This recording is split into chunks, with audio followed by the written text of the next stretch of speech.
How's it going, everyone? This is Vandal Designs here, and today I'm going to be showing you how to make a sort of like text outline going over the player just like this. So this is actually probably the question I get asked the most often, and it's super easy. So I'll just show you real quick.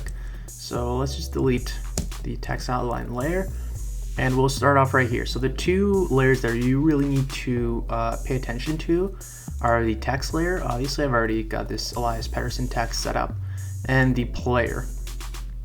So all you want to do is you want to hold down Alt or Option for Mac and click on the text and drag it upwards. So you're kind of like sandwiching the player between two text layers.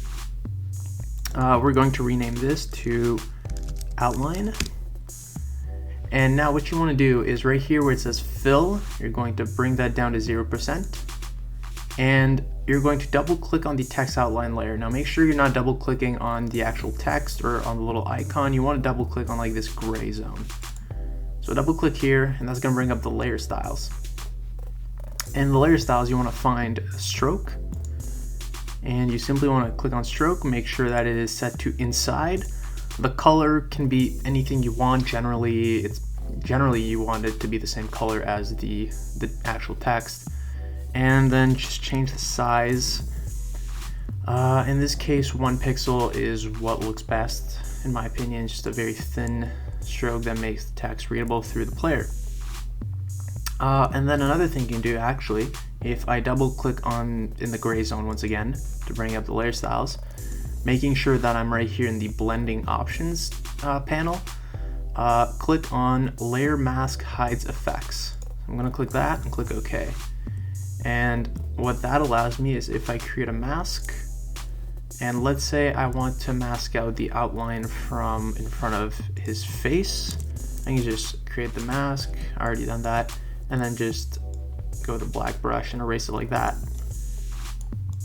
Just kind of like that, you know? Just like this. Because basically, let's go back here. If you hadn't checked this box, this is kind of what it would look like. It doesn't look good, because basically what it does is the stroke adapts to the shape of the actual mask. But by clicking this, you're basically saying, nope, I don't want that to happen. I just want the mask to hide everything, including the stroke. So that's pretty much how you do it. If that's all you really wanted, you can click off now. I'm just gonna right now explain real quick how this works exactly. It's very simple as well. Let's just create a black layer. Let's take this off just so you can see, just so we can see a lot clearer like this.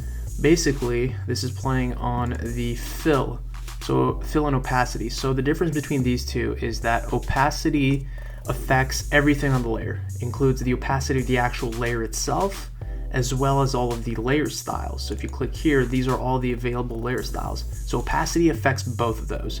So if you have it set to 50%, everything, including the actual layer as well as its layer styles, will be at 50% opacity.